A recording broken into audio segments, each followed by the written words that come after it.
Kumbate baridini kwenye tundu. Nafikiri ukimtoa msanii Diamond Platinum, Harmonize kwa sasa ndiye msanii tajiri na mwenye mafanikio makubwa zaidi Afrika Mashariki.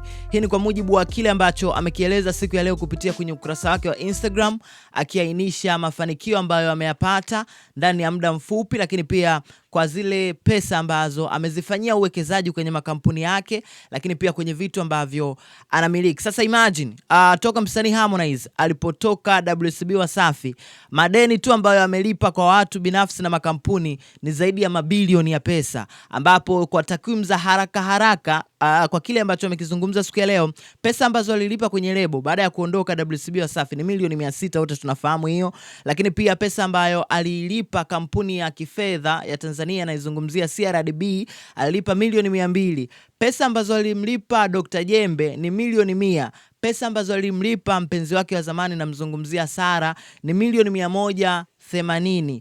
Pesa ambazo amefanya kwenye uwekezaji wa record label yake ya Konde Gang ni zaidi ya bilioni 1 za Kitanzania. Sasa ukiconvert hapo makadirio haraka unaona ni namna gani pesa nyingi kiasi gani ambacho wamefanya katika kuwekeza na kulipa tu madeni ya watu. Sasa kitu pekee ambacho mimi kimeni-inspire sana na namna ambavyo msanii Harmonize sasa hivi ni msanii tajiri zaidi Afrika Mashariki ni kile ambacho amekieleza kuwa amefanya uwekezaji wa zaidi ya bilioni 4 za Kitanzania kwenye majumba tu, kwenye kujenga nyumba, kutengeneza mijengo mikali. Lakini pia kitu pekee ambacho mimi binafsi mara kadhaa pia hata nimekuwa nikiwaambia, msanii Harmonize kwenye zile wasanii wenye convoy, yani misafara expensive, basi Harmonize lazima utamweka hapo. Na hicho leo amekidhihirisha kuwa parking ya magari yake ni zaidi ya bilioni 2 za Kitanzania. Lakini mimi kitu ambacho kimenivutia zaidi na hata kinanifanya niendelee kuongea hapa, hata wasanii wengine kama wananisikia